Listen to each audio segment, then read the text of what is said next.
La pluie battante de Normandie s'écrasait contre les vitres du petit bistrot presque vide, transformant le monde extérieur en une aquarelle floue de gris et de bleu sombre. Un billet de 5 euros, froissé et usé par le temps, glissa lentement sur la surface en formica de la table, s'arrêtant devant elle comme un défi silencieux que personne n'osait relever. C'était la fin d'un autre double service brutal pour Manon, une serveuse dont les traits tiraient sous la fatigue, mais dont les yeux gardaient une lueur de résilience. Alors que l'horloge au-dessus du comptoir marquait une heure tardive, elle baissa les yeux vers l'homme assis seul dans la banquette numéro 6.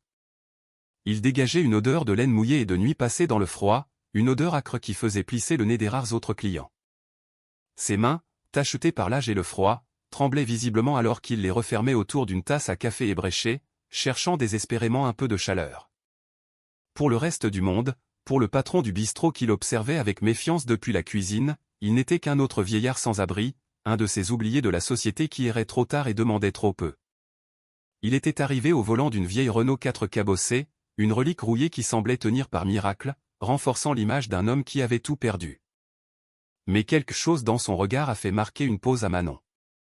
C'était une profondeur, une tristesse infinie qui n'avait rien à voir avec la faim physique.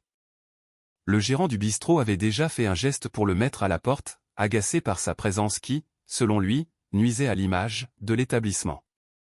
Manon s'était interposée sans réfléchir, son instinct maternel prenant le dessus.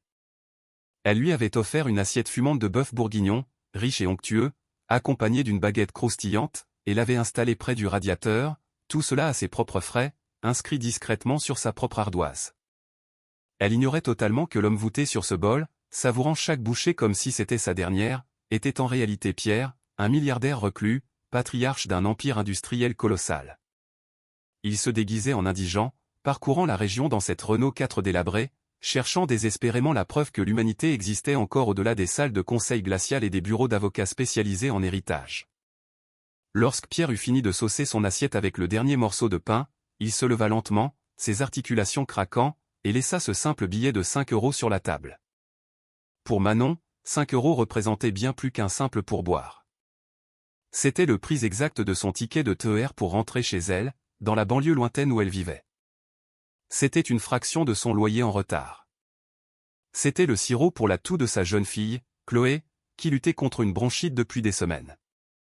La salle sembla retenir son souffle alors qu'elle prenait le billet. Mais au lieu de le glisser dans sa poche, elle le pressa doucement dans la paume de l'homme. « Je ne peux pas accepter ça, dit-elle d'une voix douce mais ferme.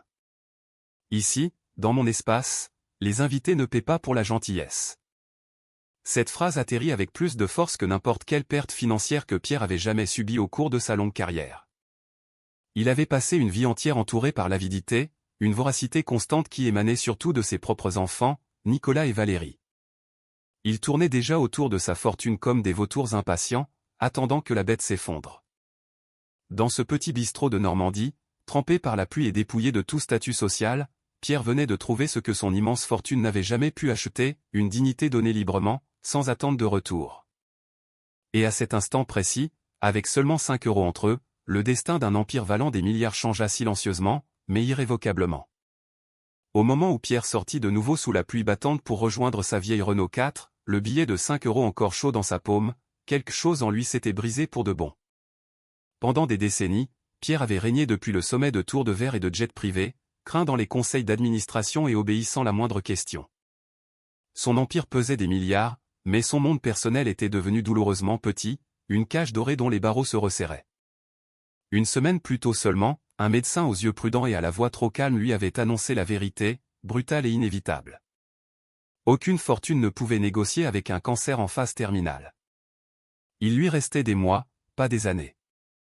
L'horloge, autrefois une abstraction, égrenait désormais un compte à rebours bien réel. Lorsque Pierre avait annoncé la nouvelle à ses enfants, leur réaction avait confirmé ce qu'ils soupçonnaient depuis longtemps, mais refusaient d'affronter.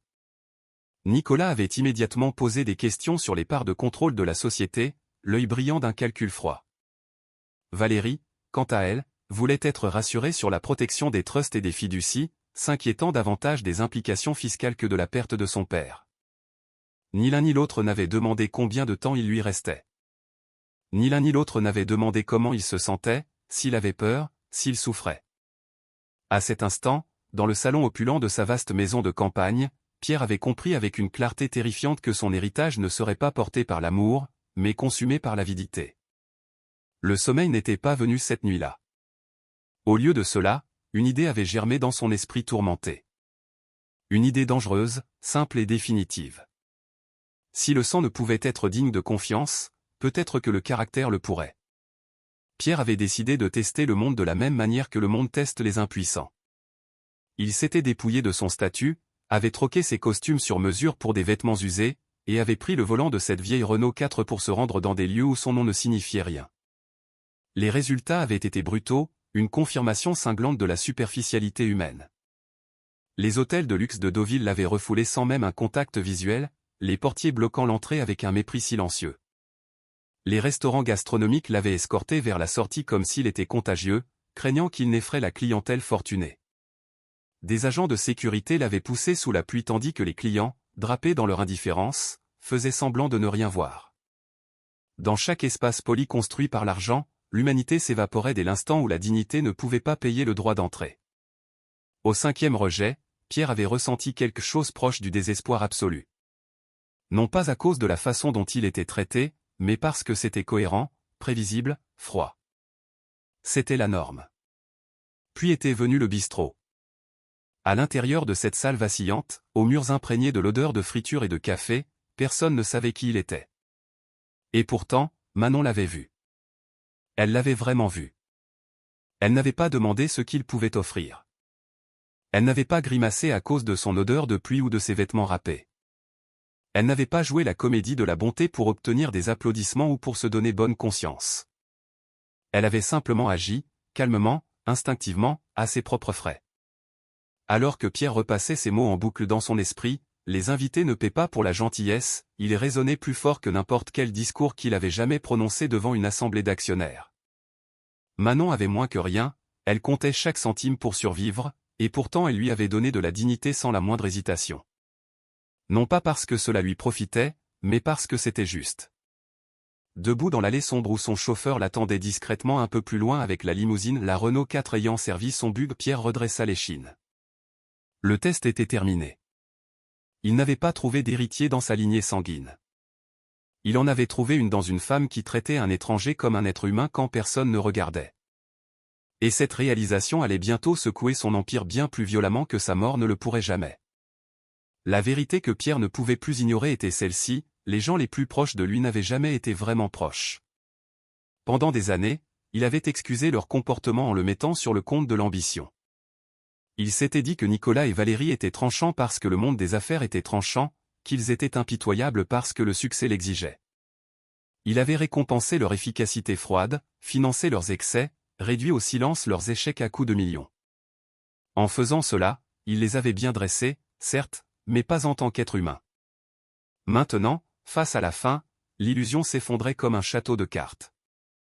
Lorsque Pierre restait éveillé la nuit dans sa maison de campagne, ce n'était pas la peur de la mort qui le hantait. C'était la certitude absolue que tout ce qu'il avait construit deviendrait du carburant pour des gens qui n'avaient jamais rien construit eux-mêmes. Ses enfants ne voyaient pas une vie de travail acharné. Ils voyaient un levier, du contrôle, un dû. Même dans sa maladie, il planait comme des comptables au-dessus d'un bilan, attendant le chiffre final. Pierre réalisa quelque chose d'à la fois amer et libérateur. L'héritage ne s'hérite pas, il se mérite. Manon avait mérité quelque chose que ses enfants n'avaient jamais effleuré. Elle ne connaissait pas son nom. Elle ne connaissait pas sa richesse. Elle ne savait même pas s'il reviendrait un jour. Pourtant, elle l'avait traité avec une dignité qui lui coûtait plus que de l'argent. Cela lui coûtait sa sécurité financière immédiate. Elle donnait alors qu'elle se tenait elle-même au bord du précipice. Ce genre de caractère ne s'apprenait pas dans les grandes écoles de commerce ni ne s'achetait avec des fonds fiduciaires. Alors que les lumières de la ville défilaient floues derrière les vitres teintées de sa voiture, Pierre ressentit une clarté inconnue. Pour la première fois depuis des décennies, il ne calculait pas le risque. Il ne protégeait pas des actifs. Il choisissait le sens.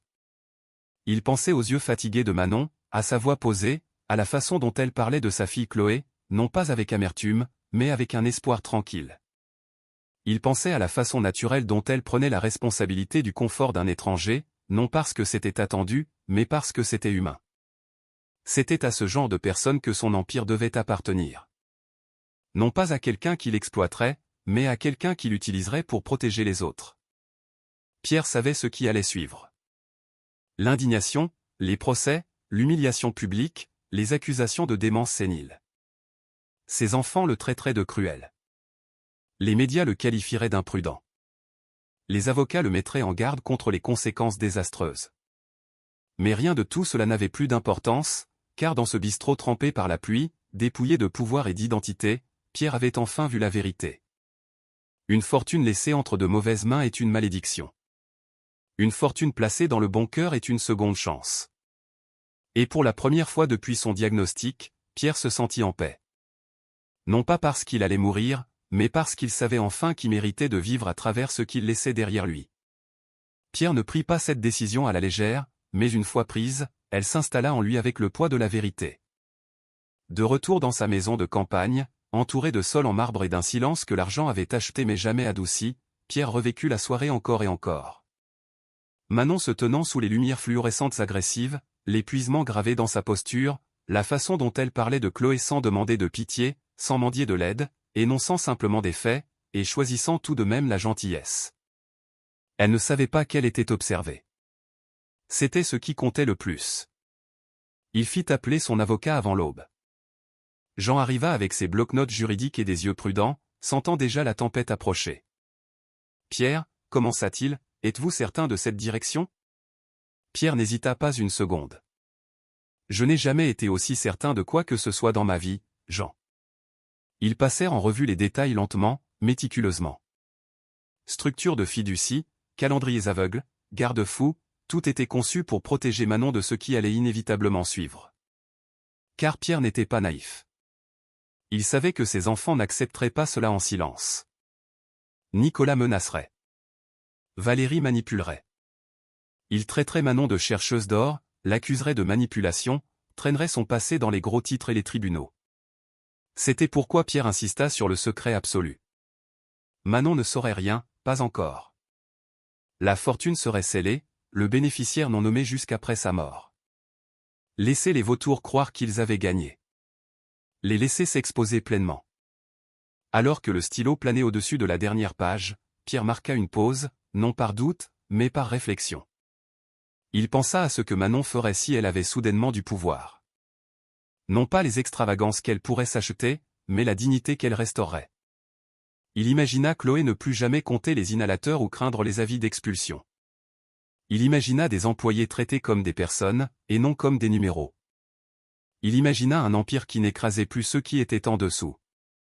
Cette serveuse, Jean, dit-il doucement, a plus d'intégrité que tous les conseils d'administration dans lesquels je me suis jamais assis.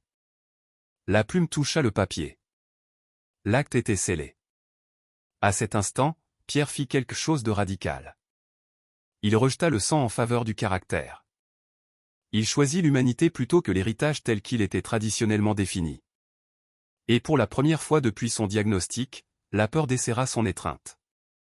Parce que la mort ne ressemblait plus à une fin. Elle ressemblait à une correction. Loin de là, à l'autre bout de la région, Manon essuyait son comptoir au bistrot, inconsciente que son acte discret de décence venait de réécrire l'avenir d'un empire.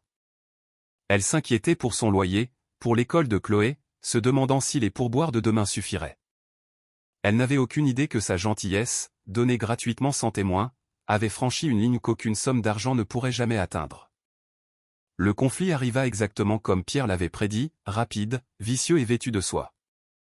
Quelques jours après la réécriture de son testament, le ton à l'intérieur de sa maison changea. Les appels téléphoniques restaient sans réponse. Les invitations se perdaient soudainement. Nicolas cessa complètement de feindre l'inquiétude, sa voix devenant tranchante et transactionnelle chaque fois qu'ils se parlaient. Valérie oscillait entre une politesse glaciale et une rage à peine voilée, sondant Pierre avec des questions qui n'en étaient pas vraiment, sur ses médecins, ses médicaments, sa clarté mentale. « Les gens commencent à s'inquiéter pour toi, papa, dit-elle un après-midi, son sourire trop serré pour être sincère. Courir à travers la campagne habillé comme un clochard dans cette vieille Renault 4 n'est pas exactement rassurant pour le conseil d'administration. Pierre entendit la menace sous la préoccupation. Bientôt, la pression s'intensifia. Les avocats commencèrent à utiliser un langage prudent. Les conseillers suggérèrent des réévaluations. Un psychiatre fut recommandé, puis exigé. C'était présenté comme du soin, mais Pierre reconnaissait cela pour ce que c'était, une tentative de reprendre le contrôle, de saper sa compétence avant qu'il ne soit trop tard. Il ne savait pas qu'il avait déjà 3 coups d'avance. Tard une nuit, alors que la pluie traçait de lentes lignes sur les fenêtres de la maison de campagne, Pierre était assis face à Jean. Les documents s'étalaient entre eux comme une carte de bataille. « Ils viendront pour elle », dit Jean doucement. « S'ils ne peuvent pas annuler le testament, ils discréditeront le bénéficiaire. » Pierre hocha la tête. « C'est pour ça que le trust est scellé. C'est pour ça qu'elle ne saura rien pour l'instant. » Il se pencha en arrière, toussant violemment dans un mouchoir, puis se ressaisit. « Mes enfants comprennent le pouvoir. Ils ne comprennent pas la retenue. Ils se révéleront d'eux-mêmes. » Et ils le firent. Des détectives privés furent engagés. On chercha de la boue là où il n'y en avait pas. Les murmures commencèrent, une serveuse, une influence indue, une manipulation. Tout cela soigneusement planté. Tout cela conçu pour préparer le terrain à la guerre. Pendant ce temps, Manon vivait sa vie, inconsciente de la tempête qui s'amoncelait autour de son nom. Elle essuyait les comptoirs, comptait les pourboires, accompagnait Chloé à l'école avec la même détermination tranquille que toujours. Elle n'avait aucune idée que sa gentillesse était discutée dans des bureaux juridiques et des salles à manger privées par des gens qui n'en avaient jamais montré aucune eux-mêmes. Pierre regarda tout cela se dérouler avec une clarté sinistre. C'était le coup de choisir le juste plutôt que le facile. Un soir, après que Nicolas eut quitté une réunion en claquant la porte et que Valérie eut menacé de rendre l'affaire publique, Pierre prononça enfin les mots qu'il retenait depuis des années. « Vous ne méritez pas ce que j'ai construit, » dit-il calmement. « Et vous ne l'avez jamais mérité. » Le silence qui suivit fut électrique. Ils partirent furieux. Pierre resta seul, mais pour la première fois, il ne se sentait pas solitaire. Car même si ses forces déclinaient, sa résolution restait intacte. Il avait tracé la ligne, et peu importe la violence avec laquelle le monde ripostait, il savait que cela était inébranlable. La gentillesse avait défié le pouvoir, et le pouvoir avait peur. Le moment arriva, non pas avec du tonnerre, mais avec un silence si lourd qu'il pesait sur chaque respiration dans la pièce. La lecture du testament eut lieu dans la bibliothèque privée de Pierre, dont les murs étaient tapissés de livres que personne dans sa famille n'avait jamais lus. La lumière du soleil filtrait à travers les hautes fenêtres comme un témoin final. Nicolas était assis, rigide, la mâchoire serrée. Valérie faisait les 100 pas, ses talons claquant en rythme sec et impatient. Ils n'étaient pas en deuil. Ils attendaient de passer à la caisse. Jean, l'avocat, s'éclaircit la gorge et commença. Au début, les mots n'étaient que des formalités inoffensives, des reconnaissances, de petits objets personnels. Nicolas se détendit, échangeant un regard rapide avec sa sœur. Tout se passait exactement comme prévu. Puis tout changea. « À mon fils, Nicolas, lut Jean d'une voix égale, je lègue ma collection de boutons de manchette et aucun intérêt de contrôle, aucun actif en espèces, et aucune autorité au sein du holding. » Nicolas rit une fois, un rire sec, incrédule. « Ce n'est pas drôle. » L'avocat ne leva pas les yeux. « À ma fille, Valérie, continua-t-il, je lègue le portrait de sa mère dans l'espoir qu'il puisse lui rappeler la compassion qu'elle n'a jamais appris à pratiquer. Je ne lègue aucune action, aucun actif en espèces, et aucune autorité. » Le visage de Valérie se vida de ses couleurs. « C'est de la folie, murmura-t-elle. Il était malade. Cela ne peut pas être légal. » L'avocat tourna la page. « Le reste de ma succession, les propriétés et actifs de mon entreprise, est légué en totalité à un seul bénéficiaire. » Les deux frères et sœurs se penchèrent en avant. « Qui ?» exigea Nicolas. La pièce sembla se contracter alors que l'avocat prononçait le nom. « Manon. » Le silence vola en éclats. « Une serveuse ?» hurla Valérie. « Tu es en train de dire qu'il a tout donné à une serveuse ? » « Oui, » répondit Jean calmement, avec effet immédiat. La rage explosa. Menaces, accusations, promesses de procès, mais rien de tout cela ne comptait. Pierre avait anticipé chaque mouvement, verrouillé chaque porte, scellé chaque fissure. Le testament était inattaquable. La vérité était inévitable. À des kilomètres de là, sous les lumières vacillantes du bistrot, Manon raclait des assiettes, inconsciente que sa vie venait de se scinder en un « avant » et un « après ».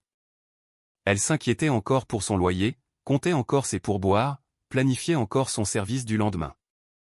Lorsque la voiture noire s'arrêta finalement devant le bistrot et qu'un homme en costume sur mesure demanda à la voir par son nom, Manon ne ressentit que de la peur. Pas d'excitation, pas d'espoir.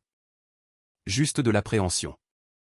Elle n'avait aucune idée qu'un billet de 5 € qu'elle n'avait jamais accepté venait de lui revenir sous la forme d'un empire. Et à cet instant, lorsque la gentillesse entra en collision avec le pouvoir, le monde bascula, rappelant à tous ceux qui regardaient que parfois, les plus grands tournants ne viennent pas de l'ambition ou de la force, mais du choix discret de traiter un étranger comme un être humain. Manon ne se sentit pas riche lorsqu'elle sortit du bistrot ce soir-là. Elle se sentit terrifiée. La voiture noire attendait silencieusement au bord du trottoir, la pluie brumisant le pavé, comme si le monde lui-même retenait son souffle. Lorsque Jean lui expliqua enfin qui était réellement Pierre et ce qu'il lui avait laissé, les genoux de Manon faillirent lâcher. Un empire. Des milliards. Un pouvoir qu'elle n'avait jamais demandé et jamais imaginé. Sa première pensée ne fut pas l'excitation. Ce fut sa fille, Chloé. La sécurité, la responsabilité. Les enfants de Pierre hurlaient à la trahison. Les médias hurlaient au scandale. Les conseils d'administration tremblaient. Mais Manon ne hurla pas du tout. Elle resta immobile, serrant la main de Chloé, se souvenant de l'homme froid qui avait eu besoin d'un bœuf bourguignon plus que de statue. Elle comprit alors ce que Pierre avait vu. La richesse ne révèle pas le caractère. Elle le teste. Et la gentillesse, lorsqu'elle est donnée librement, a une façon de survivre au pouvoir. Manon ne devint pas ce que le monde attendait d'une milliardaire. Elle devint ce que le monde voit rarement, quelqu'un qui se souvient d'où il vient. Elle paya ses dettes discrètement, protégea les travailleurs bruyamment, transforma des bâtiments vides en refuges. Et chaque mardi soir, elle et Chloé s'asseyaient dans une cuisine modeste pour partager une soupe, ou un bourguignon, exactement comme avant. Pierre avait bâti un empire avec de l'argent.